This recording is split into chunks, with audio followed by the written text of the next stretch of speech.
Marquez inaming si Pacquiao ang pinakamalakas sumuntok, Casimiro may footwork na. Ito ang pag-usapan natin, pero bago ang lahat, pakisubscribe po ng channel ko. Huwag nyo na rin kalimutan i-click ang notification bell para lagi kayong una sa balita. Pag-usapan nga po natin mga kaboxing, Filipino flyweight contender na si Vincent Lacar ay nakatakdang labanan si world-rated former flyweight world champion Seigo Yuri Akoy para sa 8-round match-up sa December 17 na gaganapin sa Kokogikan Arena in Tokyo, Japan. Samantalang aminado naman si Juan Manuel Marquez sa lahat ng nakalaban niya ay si Manny Pacquiao ang may pinakamalakas na suntok. Pagdating sa ika-4 na laban nila ay kabisado na raw niya ang galaw ni Pacman at pinagmumulan ng lakas nito.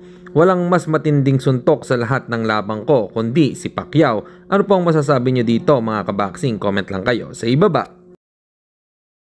At sa kabilang balita naman tayo mga kaboxing, sa nalabas na video ni Cuadro Alas, It's My Boy, sa kanilang social media account ay pinakikita nito ang training ni Cuadro Alas kung paano umilag at magdepensa.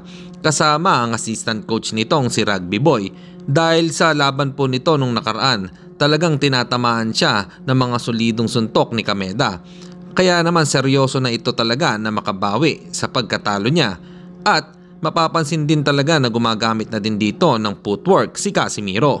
Para po sa inyo mga kaboxing, ano po opinion nyo rito? Comment lang kayo sa ibaba. Hanggang dito na lang muna ang ating balita. Dito na lang ang aking boxing news report. Babu!